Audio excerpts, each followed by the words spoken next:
എല്ലാവർക്കും നമസ്കാരം. ഇന്ന് പഞ്ചമഹാപുരുഷ യോഗങ്ങളെക്കുറിച്ചാണ് നോക്കുന്നത്. 5 മഹായോഗങ്ങളാണിത്. വ്യാഴം, ശനി, ബുധൻ, ചൊവ്വ, ശുക്രൻ എന്നീ ഗ്രഹങ്ങൾ നൽകുന്ന യോഗങ്ങളാണിത്. ഈ ഗുണങ്ങളോടെ ജനിക്കുന്നവർ വളരെ സമ്പത്തും നേതൃഗുണങ്ങളോടെയും വളരെ ഐശ്വര്യത്തോടെയും ജീവിക്കുന്നതായി കണ്ടുവരാറുണ്ട്. സമൂഹത്തിൻ്റെ ഉന്നത ശ്രേണികളിൽ വിരാജിക്കുന്ന അധികം പേരും ഈ യോഗങ്ങളിൽ ഏതെങ്കിലും ഒന്ന് ഉള്ളവരായിരിക്കും. രുചകയോഗം, ഭദ്രയോഗം, ഹംസയോഗം, മാളവ്യയോഗം, ശശയോഗം ഇവയാണ് പഞ്ചമഹാപുരുഷയോഗങ്ങൾ എന്നറിയപ്പെടുന്നത്. ആദ്യമായി നമുക്ക് രുചകയോഗം എന്താണെന്ന് നോക്കാം. കുജൻ അഥവാ ചൊവ്വ നൽകുന്ന ഒരു ഭാഗ്യയോഗമാണ് രുചകയോഗം. കുജൻ സ്വക്ഷേത്രമായ മേടം, വൃശ്ചികം, ഉച്ചക്ഷേത്രമായ മകരം എന്നീ രാശികളിൽ ഏതെങ്കിലും ഒന്നിൽ നിൽക്കുകയും ഈ രാശിയിൽ ലഗ്നത്തിലോ അവിടെ നിന്ന് 4, 7, 10 എന്നീ ഭാവങ്ങളിൽ ഏതെങ്കിലും ഒന്ന് ആവുകയോ ചെയ്താൽ രുചകയോഗം സംഭവിക്കുന്നു. രുചകയോഗത്തിൽ ജനിക്കുന്നവൻ ദേഹബലവും ഐശ്വര്യവും ശീലഗുണവും കീർത്തിയും ശാസ്ത്രജ്ഞാനവും മന്ത്രജപത്തിലും ആഭിചാരത്തിലും സമർത്ഥനായും രാജത്വമുള്ളവനായും സൗന്ദര്യവും അരുണവർണ്ണവും ഉള്ളവനായും ദാനശീലനായും ശത്രുക്കളെ ജയിക്കുന്നവനായും ധനവാനായും സുഖിയായും സേനാനായകനായും കുതിരപ്പട്ടാളത്തിൻ്റെ അധിപനായും 70 വയസ്സോളം ജീവിക്കുന്നവനായും ഭവിക്കും. സേനാനായക സ്ഥാനത്തെത്തുന്ന അധിക പേരും ഈ യോഗമുള്ളവരാണ്. രണ്ടാമതായി നമുക്ക് ഭദ്രയോഗം എന്താണെന്ന് നോക്കാം. ബുധൻ നൽകുന്ന ഒരു ശുഭയോഗമാണ് ഭദ്രയോഗം.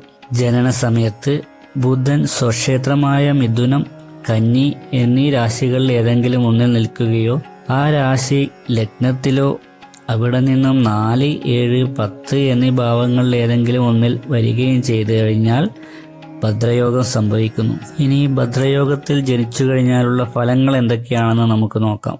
ഭദ്രയോഗത്തിൽ ജനിക്കുന്നവൻ പുലിയുടെ മാതിരി ശൗര്യമുള്ള മുഖത്തോടു കൂടിയവനായും ആനയെപ്പോലെ മന്ദഗതിക്കാരനായും തടിച്ച മാറിടത്തോടും തുടകളോടും കൂടിയവനായും തൂങ്ങിയും തടിച്ചും ഉരുണ്ടും ഇരിക്കുന്ന കൈകളോട് കൂടിയവനായും അതിനൊത്ത വലിപ്പത്തോടും ഉയരത്തോടു കൂടിയവനായും ഭവിക്കും എന്നാണ് പറയുന്നത്. ബന്ധുക്കൾക്ക് ഉപകാരം ചെയ്യുന്നതിൽ സാമർഥ്യവും രാജത്വമുള്ളവനായും വർദ്ധിച്ച ബുദ്ധിശക്തിയോടും യശസ്സോടും ധനത്തോടും കൂടിയവനായും 80 വയസ്സുവരെ ജീവിക്കുന്നവനായും ഭവിക്കും എന്നാണ് ജ്യോതിശാസ്ത്രം പറയുന്നത്. പഞ്ചമഹാപുരുഷയോഗങ്ങളിൽ മൂന്നാമതായി വരുന്നത് ഹംസയോഗമാണ്. സർവാഭീഷ്ടകാരകനായ വ്യാഴം നൽകുന്ന ഒരു യോഗമാണ് ഹംസയോഗം. വ്യാഴം തൻ്റെ സ്വക്ഷേത്രമായ ധനു, മീനം, തൻ്റെ ഉച്ചക്ഷേത്രമായ കർക്കിടകം രാശികളിലൊന്നിൽ ജനനസമയത്ത് വരികയും ആ രാശി ലഗ്നത്തിലോ അവിടെ നിന്നും മൂലക്ഷേത്രങ്ങളായ 4, 7, 10 എന്നിവയിൽ ഏതെങ്കിലും നിൽക്കുകയോ ചെയ്താൽ ഹംസയോഗം സംഭവിക്കുന്നു. വളരെ വിശേഷപ്പെട്ട ഒരു യോഗമാണ് ഹംസയോഗം. കലാകായിക രംഗങ്ങളിൽ ശോഭിക്കുന്നവർ മിക്കവരും ഈ യോഗത്തോടു കൂടി ജനിക്കുന്നവരായിരിക്കും. ഹംസയോഗത്തിൽ ജനിക്കുന്നവൻ രക്തവർണ്ണമായ മുഖത്തോടും ഉയർന്ന മൂക്കോടും ഭംഗിയുള്ള കാലുകളോട് കൂടിയവനായും അരയന്നത്തിൻ്റെ ശബ്ദം പോലുള്ള ശബ്ദത്തോടു കൂടിയവനായും ഗൗരവർണ്ണമായ ശരീരത്തോടു കൂടിയവനായും സൗന്ദര്യമുള്ള ഭാര്യയോട് കൂടിയവനായും സുന്ദരനായും സുഖിയായും ശാസ്ത്രജ്ഞനായും അതിസാമർഥ്യമുള്ളവനായും സൽക്കർമ്മങ്ങൾ ചെയ്യുന്നവനായും 82 വയസ്സുവരെ ജീവിക്കുന്നവനായും ഭവിച്ചിടും എന്നാണ് പറയുന്നത്. സിനിമ, സീരിയൽ രംഗങ്ങളിൽ ശോഭിക്കുന്ന മിക്ക ആൾക്കാർക്കും ഹംസയോഗം ഉള്ളവരാണ്. പഞ്ചമഹാപുരുഷയോഗങ്ങളിൽ നാലാമത്തേതാണ് മാളവ്യയോഗം.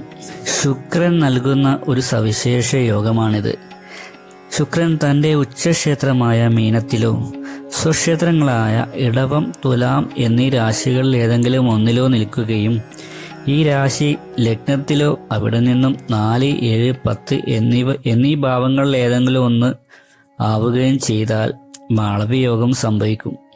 മാളവ്യയോഗത്തിൽ ജനിച്ചാൽ സമ്പത്തോടും മനോഹരങ്ങളായ കണ്ണുകളോട് കൂടിയവനായും സുന്ദരനായും ഗുണവാനായും തേജസ്വിയായും സ്വഭാവഗുണമുള്ള കളത്ര പുത്രാദികളോട് കൂടിയവനായും ശാസ്ത്രരഹസ്യങ്ങൾ അറിയുന്നവനായും വിദ്വാനായും ഉത്സാഹശക്തിയും പ്രഭുശക്തിയും മന്ത്രശക്തിയിലും സമർത്ഥനായും ദാനശീലനായും പരസ്ത്രീയാസക്തനായും സംഗീതജ്ഞനായും 77 വയസ്സുവരെ ജീവിക്കുന്നവനായും ഭവിച്ചിടും എന്നാണ് പറയുന്നത്. പഞ്ചമഹാപുരുഷ യോഗങ്ങളിൽ അവസാനമായി വരുന്നത് ശശയോഗമാണ്. ശനിഗ്രഹം നൽകുന്ന ഒരു സവിശേഷപ്പെട്ട യോഗമാണിത്.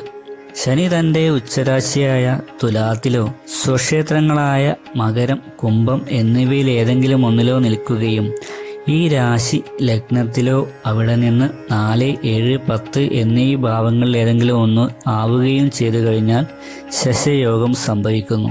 ശശയോഗത്തിൽ ജനിച്ചവൻ രാജത്വമുള്ളവനായും വനപർവ്വതങ്ങളിൽ സഞ്ചരിക്കുന്നതിൽ താൽപ്പര്യമുള്ളവനായും സേനാനായകനായും കഠിനബുദ്ധിയായും സ്വർണാദിലോഹങ്ങൾ നിർമ്മിക്കുന്നവനായും ദാനശീലനായും കണ്ണുകളിൽ കോപം സ്ഫുരിക്കുന്നവനായും തേജസ്വിയായും മാതൃഭക്തനായും ശൂരനായ കറുത്ത ശരീരത്തോടു കൂടിയവനായും സുഖിയായും ജാരവൃത്തിയുള്ളവനായും 70 വയസ്സുവരെ ജീവിക്കുന്നവനായും ഭവിക്കും.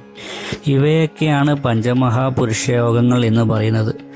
സമൂഹത്തിൻ്റെ ഉന്നത ശ്രേണികളിൽ വിരാജിക്കുന്ന അധികം പേരിലും ഈ ഗുണങ്ങൾ ഏതെങ്കിലും ഒന്ന് ഉണ്ടായിരിക്കും, പ്രത്യേകിച്ച് രാഷ്ട്രീയ മേഖലയിൽ പ്രവർത്തിക്കുന്നവർക്ക്.